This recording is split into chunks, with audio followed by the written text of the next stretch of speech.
الرحيم الحمد لله رب العالمين الرحمن الرحيم مالك يوم الدين إياك نعبد وإياك نستعين اهدنا الصراط المستقيم صراط الذين أنعمت عليهم غير المغضوب عليهم ولا الضالين۔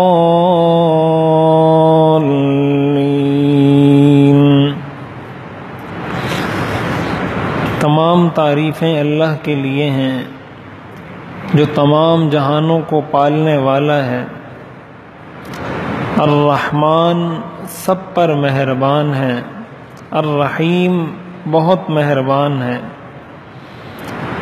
مالک یوم الدین روز جزا کا مالک ہے۔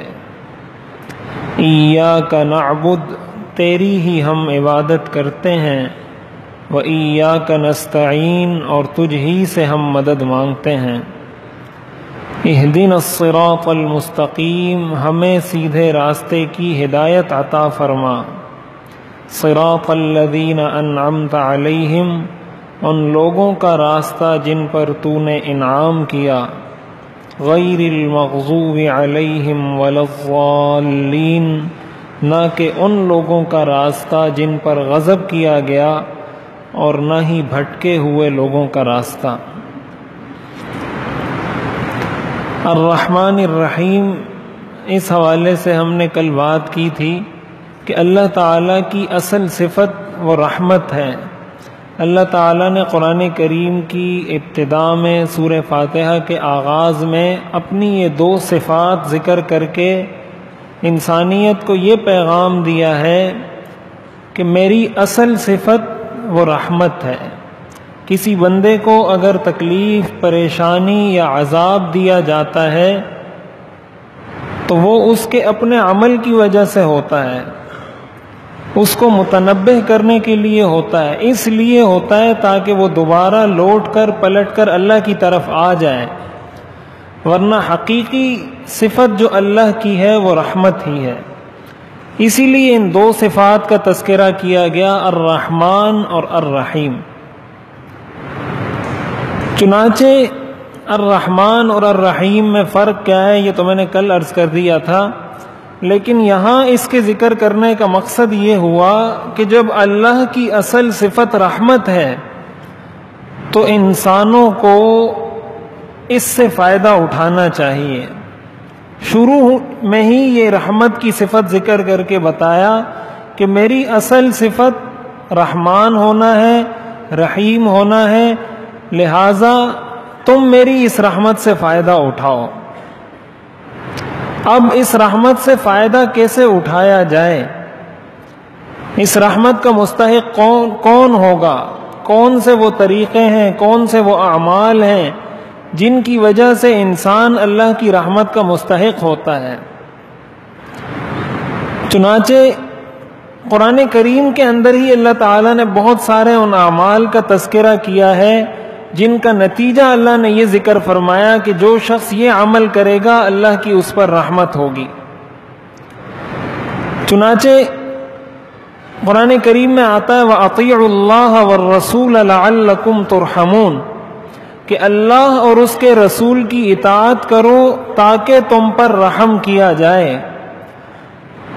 گویا اس آیت کا مفہوم یہ ہوا کہ اللہ کی خصوصی رحمت ان لوگوں پر ہوتی ہے جو اللہ کی اور اللہ کے رسول کی اطاعت کرتے ہوں، اور اللہ اور اللہ کے رسول کی اطاعت کا مطلب یہ ہے جو لوگ شریعت پر عمل کرتے ہوں، جو لوگ دین پر عمل کرتے ہوں، یعنی دین پر عمل کرنے والا شخص اس پر اللہ کی رحمت ہوتی ہے۔ اس لیے کہ دین پر عمل کرنے کا مطلب اللہ اور اس کے رسول کی اطاعت ہے، اور قرآن کریم کے اندر یہ فرمایا گیا وَأَطِيعُوا اللَّهَ وَالرَّسُولَ لَعَلَّكُمْ تُرْحَمُونَ۔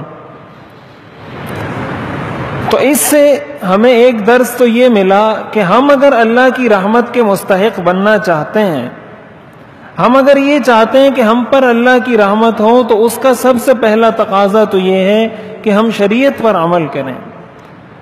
اگر کوئی شخص اللہ کی نافرمانی کر رہا ہے تو اللہ کی رحمت ہے تو اس پر بھی کہ اللہ رحمان ہے، اللہ کی رحمت کے دائرے سے خارج تو وہ بھی نہیں، اس لیے کہ اللہ کی رحمت کے دائرے سے اگر خارج ہو تو ایک سیکنڈ وہ جی نہیں سکتا، ایک سیکنڈ وہ زندگی نہیں گزار سکتا۔ لیکن اللہ کی وہ خصوصی عنایت، خصوصی فضل اور خصوصی رحمت ایسے شخص کو نصیب نہیں ہو سکتا۔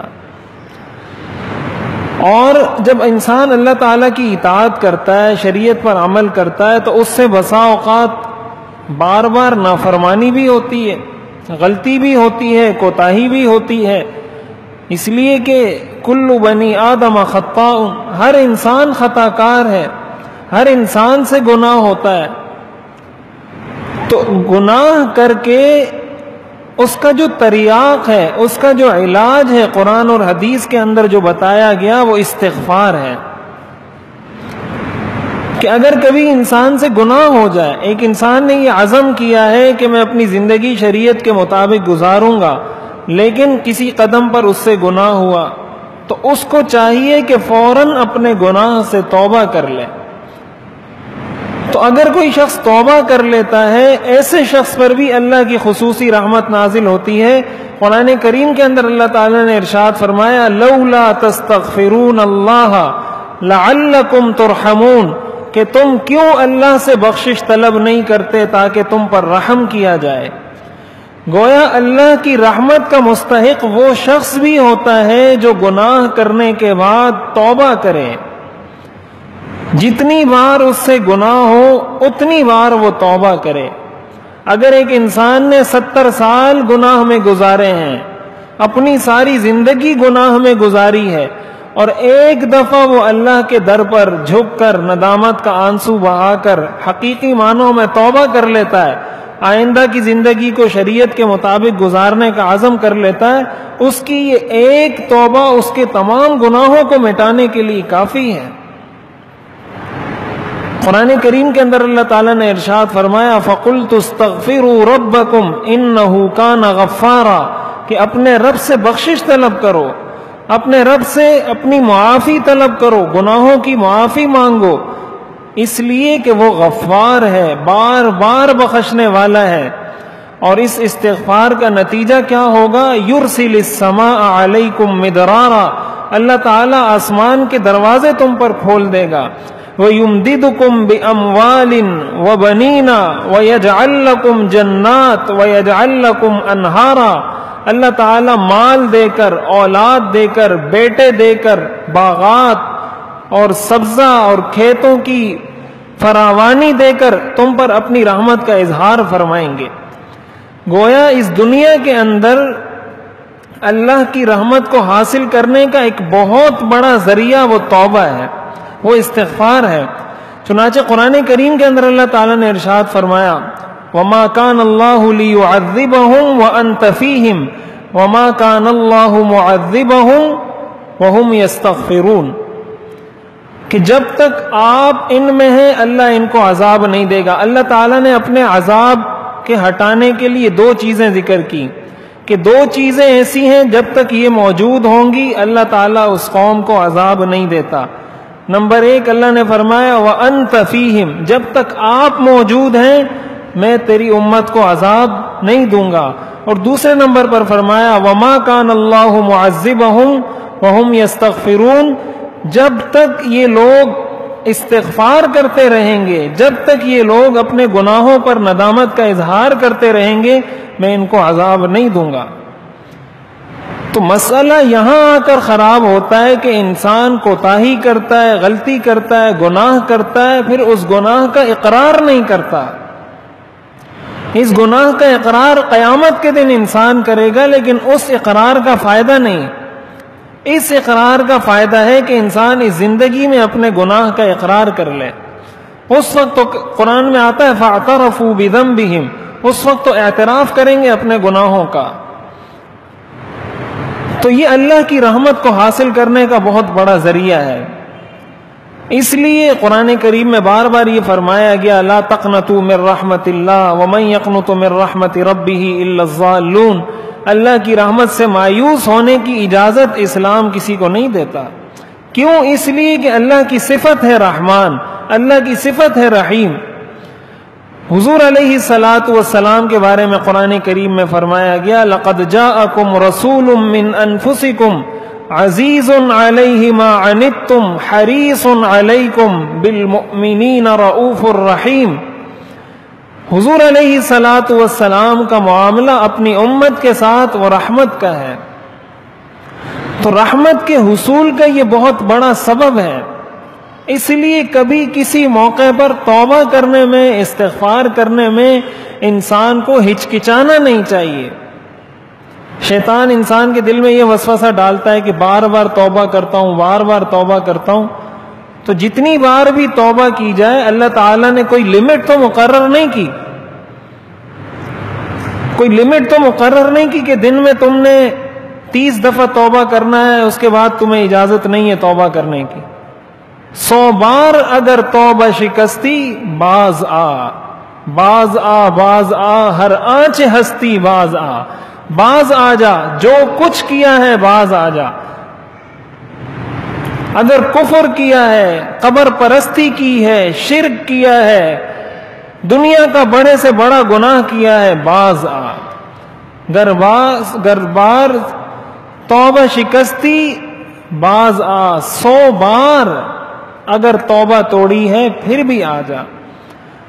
تو ہچکچانا انسان کو گناہ کے وقت چاہیے، توبہ کے وقت ہچکچانا یہ شیطان کی طرف سے انسان کو اللہ کے قریب ہونے سے روکنا ہے. گناہ کرتے وقت اس کو ہچکچاہٹ نہیں ہوئی، جس وقت وہ توبہ توڑ رہا تھا اس وقت اس کو ہچکچاہٹ نہیں ہوئی. اب جب وہ توبہ کر کے اللہ کے قریب آنا چاہتا ہے تو شیطان اس کو روکتا ہے. اور در حقیقت وہ کیوں روکتا ہے؟ وہ اس کو اللہ کی رحمت سے روکتا ہے. اس لیے کہ اگر اس نے استغفار کر لیا تو اس پر اللہ کی رحمت ہوگی، اور شیطان نہیں چاہتا کہ کسی انسان پر اللہ کی رحمت ہو. تو قرآن کریم کی اس آیت کی روشنی میں یہ بہت بڑا سبب ہے. اور ایک اہم سبب اللہ کی رحمت کو حاصل کرنے کا وہ یہ کہ انسان اللہ تعالیٰ سے اس چیز کی دعا کرے. قرآن کریم کے اندر یہ دعا ہمیں سکھائی گئی ہے، ربنا لا تزغ قلوبنا بعد اذ ہدیتنا وہب لنا من لدنک رحمہ،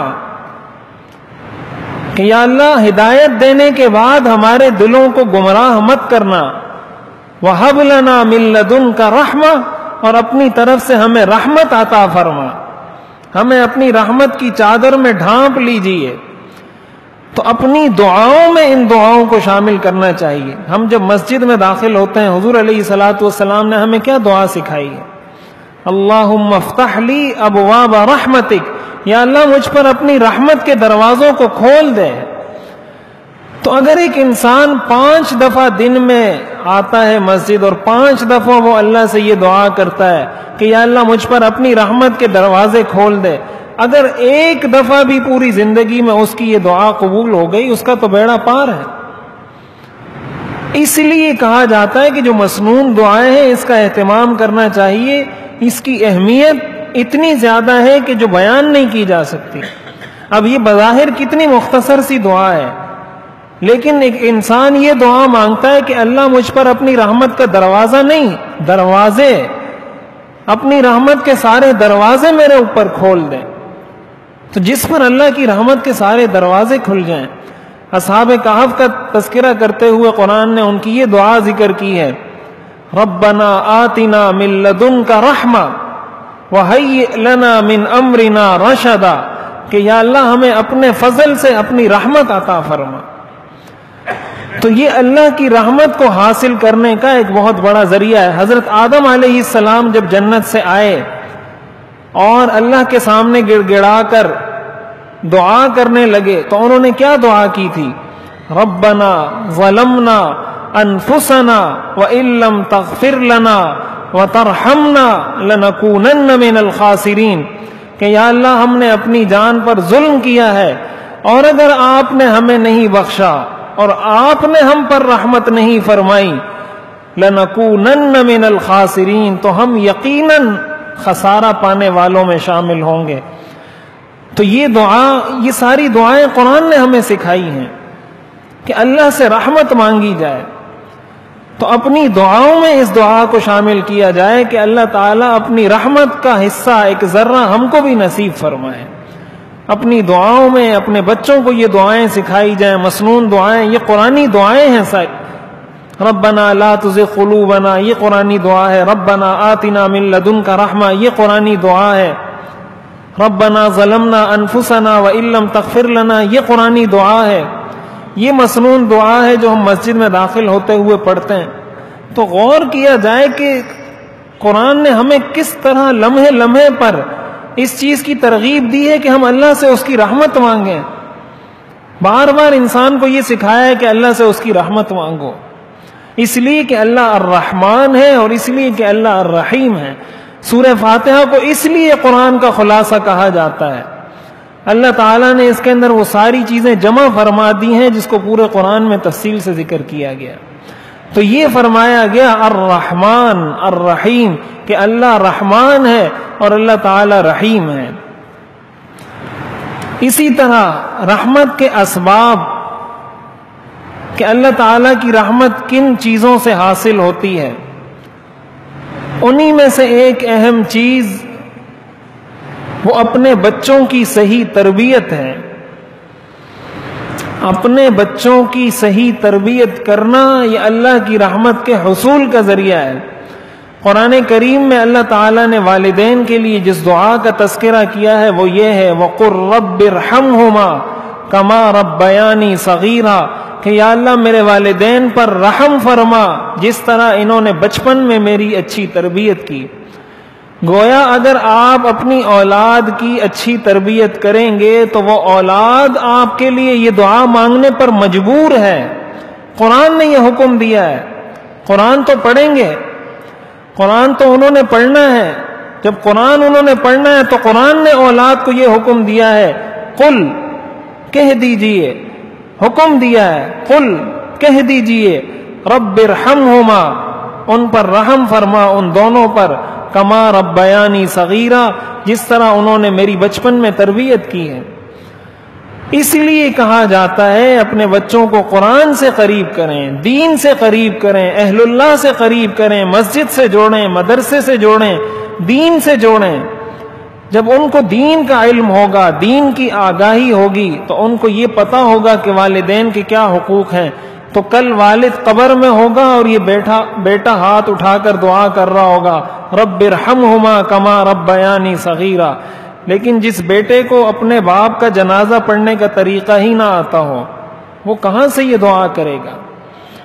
جو بیٹا، جس والد نے اپنے بیٹے کی اتنی تربیت نہ کی ہو کہ بیٹا میرا جنازہ کس طریقے سے پڑھنا ہے، تو اس بیٹے سے یا اس اولاد سے کوئی والد کیا توقع رکھتا ہے اور کیوں رکھتا ہے کہ وہ میرے مرنے کے بعد میرے لیے دعا کرے گا؟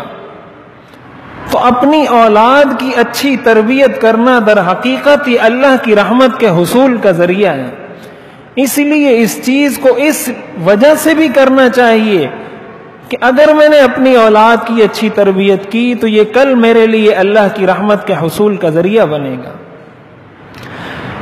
اسی طرح ایک اور اہم سبب اللہ کی رحمت کو حاصل کرنے کا قرآن کریم میں فرمایا گیا انما المؤمنون اخوة فاصلحوا بین اخویکم واتقوا اللہ لعلکم ترحمون.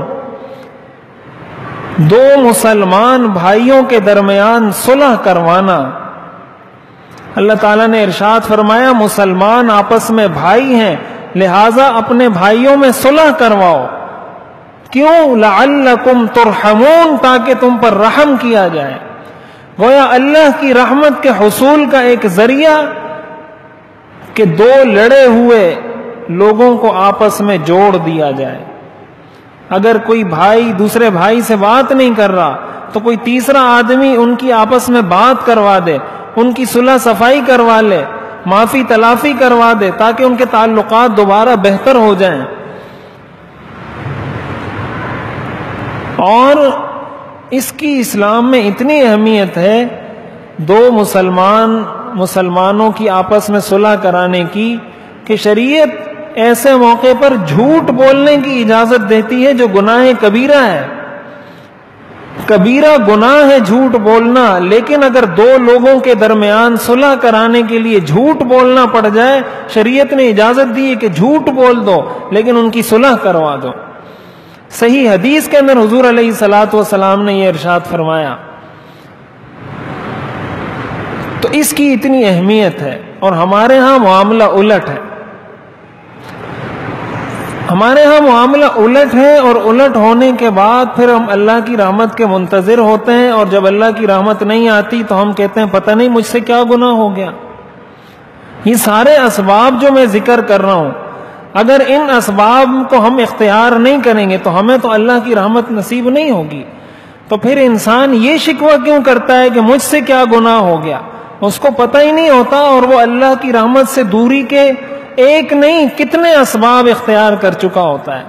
اب اگر کوئی شخص یہ اپنا کام بنایا ہوا ہے، اس کا دھندا یہ ہے کہ دو لوگوں کو لڑاؤ آپس میں، یہ عورتوں کے اندر یہ بہت بڑی بیماری ہوتی ہے. دو بھائی ہیں، آپس میں اتحاد و اتفاق کے ساتھ رہ رہے ہیں، ایک کی بیوی اس کے کان بھرے گی، دوسرے کی بیوی اس کے کان بھرے گی، اور یہ بھائی اس اپنی بیویوں کے چکر میں آپس میں لڑ جائیں گے. تو عورتوں کو اس بات کا پتہ ہونا چاہیے کہ ایسے گھر میں، ایسی اولاد پر، ایسے خاندان پر اللہ کی رحمت نہیں ہو سکتی جو لوگوں کو آپس میں لڑائے. اور بھائیوں کو، اگر کوئی بھائی اپنی بیوی کی وجہ سے دوسرے بھائی سے لڑ رہا ہے تو اس کو بھی تو یہ پتہ ہونا چاہیے کہ اگر میں اپنے اس بھائی سے لڑ رہا ہوں تو کیا میری اس لڑائی کی وجہ سے ہم پر اللہ کی رحمت آئے گی؟ قرآن کریم کے اندر فرمایا گیا وَلَا يَزَالُونَ مُخْتَلِفِينَ إِلَّا مَنْ رَحِمَ رَبُّكَ، کہ اختلافات سے، انتشار سے، افتراق سے وہ لوگ بچتے ہیں جن پر اللہ رحمت فرماتے ہیں. إِلَّا مَنْ رَحِمَ رَبُّكَ، جس پر تیرا رب رحم فرمائے اللہ اس کو اختلافات سے بچاتا ہے، انتشار سے بچاتا ہے. تو تھوڑی بہت کھٹ پھٹ اگر کہیں ہو جاتی ہے، تھوڑی بہت اگر لڑائی جھگڑا کہیں ہو جاتا ہے، تو یہ تو ایک انسان اگر کسی معاشرے میں رہتا ہے یہ تو اس کا لازمی حصہ ہے. لیکن اس کی بنیاد پہ قطع تعلقی کر دینا اور سب کچھ چھوڑ چھاڑ دینا اور یہ کہہ دینا کہ میرا کوئی بھائی نہیں ہے، میرا کوئی رشتہ دار نہیں ہے، میں کسی بھائی کو نہیں جانتا ہوں.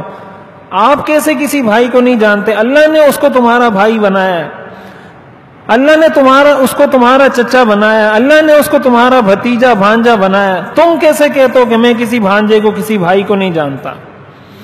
یہ تو اللہ کی پیدا کی ہوئی چیز، اللہ کے پیدا کیے ہوئے رشتے کو توڑنا ہے.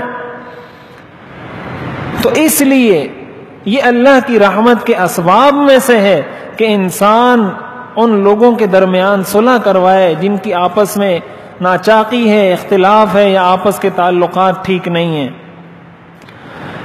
اور ایک اور اہم سبب جس کو قرآن کریم نے ذکر کیا، جس کی وجہ سے انسان کو اللہ کی رحمت حاصل ہوتی ہے، وہ صبر ہے. کہ انسان پر کوئی پریشانی، کوئی تکلیف آئے وہ اس میں صبر کرے.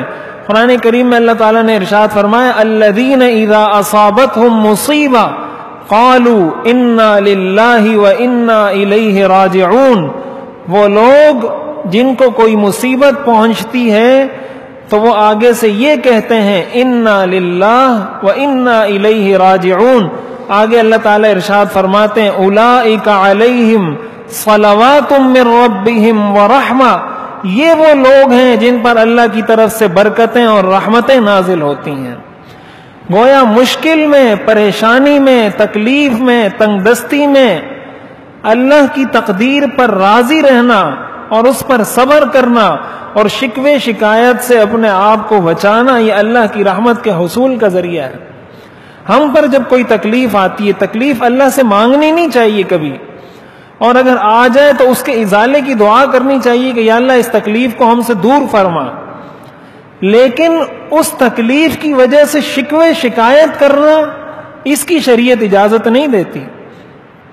بعض لوگ بہت سارے ایسے کلمات ایسے مواقع پر ادا کر دیتے ہیں جو کفریہ کلمات ہوتے ہیں. تو تکلیف کی حالت میں ایک انسان کو فطری غم ہوتا ہے. کسی کے ہاں انتقال ہوتا ہے، کوئی فوتگی ہوتی ہے، اس کو غم ہوتا ہے، تکلیف ہوتی ہے. اس سے شریعت منع نہیں کرتی کہ تمہیں کیوں افسوس ہوا، لیکن اس تکلیف کے نتیجے میں انسان اللہ سے شکوے شکایت شروع کر دے، اس کی اجازت شریعت نہیں دیتی۔ حضور علیہ الصلوۃ والسلام کی جو بیٹی تھی حضرت زینب، ان کے ایک بچے کی وفات کا وقت قریب تھا، تو انہوں نے حضور علیہ الصلوۃ والسلام کو پیغام بھجوایا کہ میرا یہ بچہ وہ بالکل قریب المرگ ہے، آپ تشریف لائیں۔ حضور علیہ الصلوۃ والسلام نے سلام کہلوایا کہ میری طرف سے میری بیٹی کو سلام دینا، لیکن میں وہاں جا نہیں سکتا، لیکن انہوں نے مجبور کیا، پیغام بھجوایا کہ آپ نے ہر صورت میں آنا ہے۔ حضور علیہ الصلوۃ والسلام وہاں تشریف لے گئے، بہت سارے صحابہ، حضرت سعد بن عبادہ، حضرت معاذ، بہت سارے صحابہ آپ کے ساتھ چلے گئے۔ تو جب آپ نے اس بچے کو گود میں لیا تو آپ کی آنکھوں سے آنسو نکلنا شروع ہو گئے، آپ رونے لگ گئے۔ تو صحابہ فرماتے ہیں حضرت سعد نے حضور علیہ الصلوۃ والسلام سے فرمایا ما ھذا اما نہیت عن البکاء، کہ یا رسول اللہ یہ کیا ہے، آپ نے تو ہمیں منع فرمایا ہے اس سے۔ تو آپ علیہ الصلوۃ والسلام نے فرمایا ھذہ رحمۃ، ھذہ رحمۃ من اللہ، کہ یہ اللہ کی طرف سے ایک رحمت ہے۔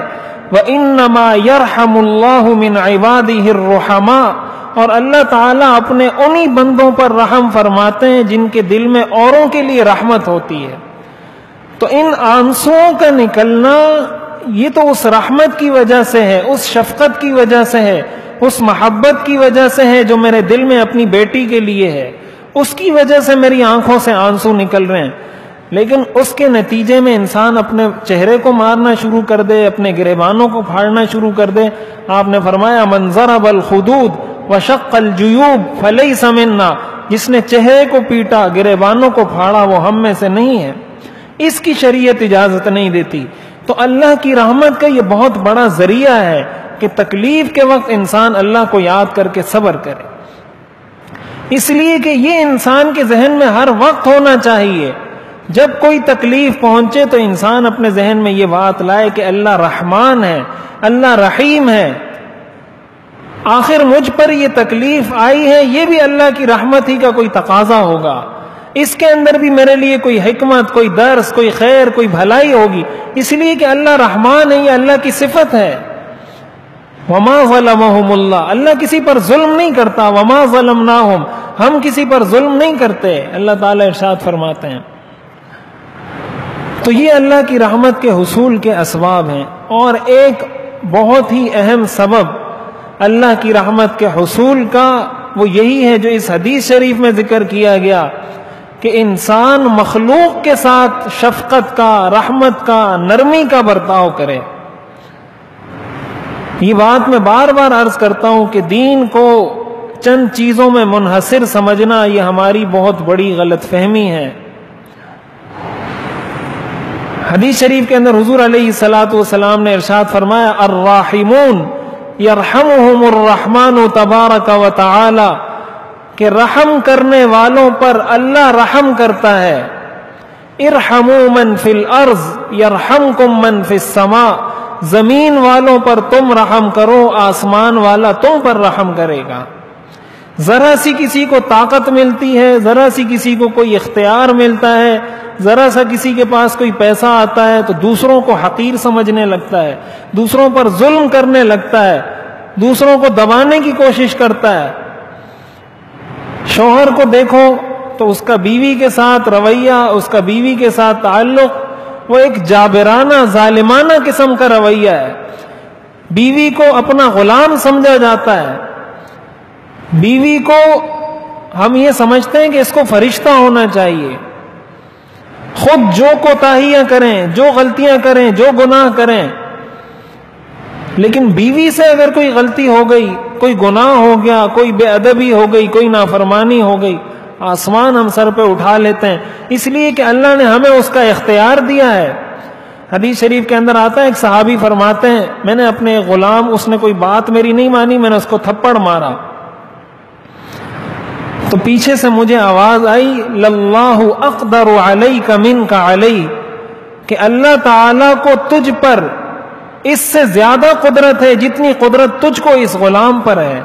وہ کہتے ہیں میں نے پیچھے مڑ کر دیکھا تو حضور علیہ الصلوۃ والسلام کھڑے تھے، تو میں نے فرمایا کہ میں ان کو اللہ کی رضا کے لیے آزاد کرتا ہوں۔ اسی موقع پر میں نے آزاد کر دیا۔ حضور علیہ الصلوۃ والسلام نے فرمایا اگر تم اس کو اس موقع پر آزاد نہیں کرتے ابھی جہنم کی آگ تمہیں اپنی لپیٹ میں لے لیتی، اس وقت تمہیں جہنم کی آگ اپنے لپیٹ میں لے لیتی۔ تو اپنے ماتحت لوگوں کے ساتھ، اپنے ملازمین کے ساتھ، اپنی اولاد کے ساتھ، اپنی بیوی کے ساتھ، جو بھی آپ کے ماتحت آتا ہے اس کے ساتھ ایسا جابرانہ، حاکمانہ اور ڈکٹیٹرشپ والا رویہ اختیار کرنا اس کی شریعت اجازت نہیں دیتی۔ اگر آپ کو کسی پر اختیار ہے تو اللہ کو آپ پر اس سے زیادہ اختیار حاصل ہے۔ اگر اس نے تمہاری نافرمانی کی ہے تو ہم اللہ کی نافرمانی دن میں کتنی دفعہ کرتے ہیں۔ وَلَوْ يُؤَاخِذُ اللَّهُ النَّاسَ بِمَا كَسَبُوا مَا تَرَكَ عَلَى ظَهْرِهَا مِن دَابَّةٍ، اللہ تعالیٰ فرماتے ہیں کہ اگر میں تمہارے گناہوں کی وجہ سے تمہیں پکڑنا شروع کر دوں تو اس زمین پر ایک رینگنے والا جانور بھی باقی نہ بچے۔ اتنے گناہ ہیں ہمارے، لیکن اللہ تعالیٰ ہمیں نہیں پکڑتا۔ تو اللہ کی رحمت کا یہ بہت بڑا ذریعہ ہے۔ حدیث شریف میں آتا ہے حضور علیہ الصلوۃ والسلام کے پاس ایک بچہ لایا گیا، غالباً حضرت حسن یا حضرت حسین، تو آپ نے ان کو بوسہ دیا۔ تو ایک صحابی نے عرض کیا کہ میرے تو 10 بیٹے ہیں لیکن میں نے کبھی اپنے کسی بیٹے کو بوسہ نہیں دیا، کبھی میں نے چوما نہیں۔ تو حضور علیہ الصلوۃ والسلام نے فرمایا اَوَأَمْلِكُ لَكَ إِن نَزَعَ اللَّهُ مِن قَلْبِكَ الرَّحْمَةَ، میں کیا کر سکتا ہوں اگر اللہ نے تمہارے دل سے رحمت نکال دی ہے، اگر اللہ نے تمہارے دل سے شفقت اور نرمی کا رویہ نکال دیا تو میں کیا کر سکتا ہوں۔ یعنی یہ کوئی اچھی بات نہیں ہے اپنی اولاد کے ساتھ محبت کرنا، شفقت کا رویہ رکھنا، نرمی کا رویہ رکھنا۔ حضور علیہ الصلوۃ والسلام نے فرمایا کہ نرمی ما دخل الرفق فی شیء الا زانہ، نرمی جہاں داخل ہوتی ہے اس جگہ کو مزین کر دیتی ہے۔ وما نزع من شیء الا شانہ، اور جس جگہ سے نرمی کو نکال دیا جائے وہ جگہ بدصورت ہو جاتی ہے، وہاں پھر اختلافات پیدا ہوتے ہیں، وہاں پھر لڑائی جھگڑے ہوتے ہیں۔ تو نرم گوشہ رکھنا، نرم رویہ رکھنا یہ اللہ کی رحمت کے حصول کا ذریعہ۔ اللہ تعالیٰ یہ دیکھتے ہیں کہ اس کو میں نے قدرت دی تھی اور اس کا اتنا محدود اختیار ہے، اس محدود اختیار کے باوجود یہ اتنی شفقت کا معاملہ کر رہا ہے، تو میرا یہ بندہ ہے، میں کیوں اس کے ساتھ شفقت کا معاملہ نہ کروں؟ تو اللہ تعالیٰ ایسے بندے پر رحم فرماتے ہیں۔ تو یہ مطلب ہے قرآن کریم کی اس آیت کا جو فرمایا گیا الرحمن الرحیم، کہ اللہ تعالیٰ سب پر مہربان ہے اور بہت زیادہ رحم کرنے والا ہے۔ یہ چند وہ اسباب تھے جو میں نے ذکر کیے، جن کی وجہ سے، جو قرآن کریم کے اندر ذکر کیے گئے، جن کی وجہ سے انسان اللہ کی رحمت کا مستحق ہوتا ہے۔ تو ہم جب الرحمن الرحیم پڑھیں یا الرحمن الرحیم سنیں تو یہ ساری چیزیں ہمارے ذہن میں آنی چاہیے، اور ہمیں پتہ چلنا چاہیے کہ میں کون کون سے ایسے کام کر رہا ہوں جو مجھے اللہ کی رحمت کے قریب لانے والے ہیں، اور کون کون سے کام میری زندگی میں ایسے ہیں جو مجھے اللہ تعالیٰ کی رحمت سے دور کرنے والے ہیں۔ اللہ تعالیٰ اپنے فضل و کرم سے ہمیں بھی اپنی رحمت عطا فرمائے۔ الحمدللہ رب العالمین، تمام تعریفیں اللہ کے لیے ہیں جو تمام جہانوں کا پروردگار ہے۔ الرحمن سب پر مہربان ہے، الرحیم بہت مہربان ہے، مالک یوم الدین مالک ہے روز جزا کا، ایاک نعبد تیری ہی ہم عبادت کرتے ہیں، وایاک نستعین اور تجھ ہی سے ہم مدد مانگتے ہیں۔ اہدنا الصراط المستقیم ہمیں سیدھے راستے کی ہدایت عطا فرما، صراط الذین انعمت علیہم ان لوگوں کا راستہ جن پر تو نے انعام کیا، غیر المغضوب علیہم ولا الضالین نہ کہ ان لوگوں کا راستہ جن پر غضب کیا گیا اور نہ ہی بھٹکے ہوئے لوگوں کا راستہ۔ الحمدللہ رب العالمین والصلاة والسلام علی رسولہ محمد وآلہ واصحابہ اجمعین۔ ربنا آتنا فی الدنیا حسنہ وفی الآخرة حسنہ وقنا عذاب النار۔ ربنا لا تزغ قلوبنا بعد إذ هديتنا وهب لنا من لدنك رحمة إنك أنت الوهاب۔ ربنا ظلمنا انفسنا وان لم تغفر لنا وترحمنا لنكونن من الخاسرین۔ یا اللہ ہم سب کو اپنی رحمت عطا فرما، وہ سارے اسباب اختیار کرنے کی توفیق عطا فرما جو آپ کی رحمت کو قریب لانے والے ہیں، ان سارے اسباب سے ہماری حفاظت فرما جو آپ کے غضب کو دعوت دینے والے ہیں۔ یا اللہ ہم سب کے گناہوں کو معاف فرما، ہمیں استغفار کی توفیق عطا فرما، ہمیں ہر قسم کی ہر خیر یا اللہ نصیب فرما، ہر قسم کے شرور آفات سے حفاظت فرما۔ یا اللہ جو بیمار ہیں ان سب کو شفائے کاملہ عاجلہ مستمرہ عطا فرما، جو لوگ حالت اسلام میں دنیا سے رخصت ہوئے ہیں یا اللہ سب کی کامل مغفرت فرما۔ یا اللہ ہم سب کی تمام جائز حاجات کو غیب کے خزانوں سے پورا فرما۔ وصلی اللہ تعالی علی خیر خلقہ محمد وآلہ واصحابہ اجمعین، آمین برحمتک۔